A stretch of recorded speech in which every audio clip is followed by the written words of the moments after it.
She was like, what's going on? And I was like explaining to her exactly what just had happened. And then shortly thereafter, Nicholas arrived and he was really upset too. I mean, none of you guys have broken a bone even. Not to mention this. This was definitely way out of anything I had ever experienced in my life. And then, so Nicholas is there, Adriana's there, and now the neurologist arrives. After they did the first CAT scan, he told me that you had a subdural hematoma and that your brain was bleeding at a rapid rate and that they needed to transfer you to another hospital, Weill Cornell, because they have a better facility, they have a better recovery rate, they have a full neurology team, that this hospital wasn't outfitted to do brain surgery. And I was like, okay, well, do we need to get a helicopter? Like, what do we need to do? And he's like, no, we're gonna get him an ambulance. 12 minutes later, I think it was, they did another one. Well, then he came back and he said, you know what, there was a 6mm midline shift. He said, we can't wait, we cannot transfer him. And I was like, why? He's like, I don't think he'll survive the 20-minute ambulance ride.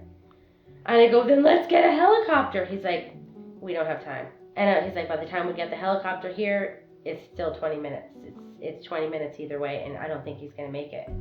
And I was like, okay, then, all right, then I guess, then they brought me like these papers. It was just like a swarm. And at that point, I think this was the first time I felt like I was gonna pass out. I was like, woo, I could just feel, you know, when you feel the blush, like right before you're about to pass out. And I was like, ooh, this isn't a good time to pass out.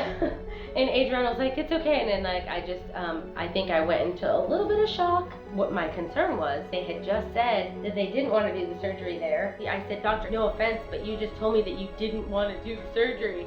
And now you're saying like, you're gonna do the surgery. He's like, it's not that I'm not able to do the surgery. He said, I've been doing this for 16 years. He said, I performed this operation hundreds of times. The recovery here, this is a trauma hospital. This isn't a hospital where people have extended stays. And this surgery is going to require an extended stay. And we don't even know what the outcome of this surgery could be. And I said, okay. He said, so I wanted him to be in a place where he would get the best aftercare. He said, it's not that I can't do it. He said, so what we're gonna do is I'm gonna do the surgery here. I'm preparing my colleagues uptown for his arrival. And right out of surgery, he's going straight in an ambulance and going uptown. And that's where he will recover in the ICU. He will have all of his aftercare treatment there. And that was a good plan. I was like, okay, that's fine. And it was so weird. Now, we're in this waiting room area where you're in surgery, and there's like, it's a ghost town. There's nobody there. It's completely empty. We're the only people in this entire facility. I don't know how often they use this operating room, but we were up in this wing that there was like nobody there. How were you feeling during the time I was in surgery? I was feeling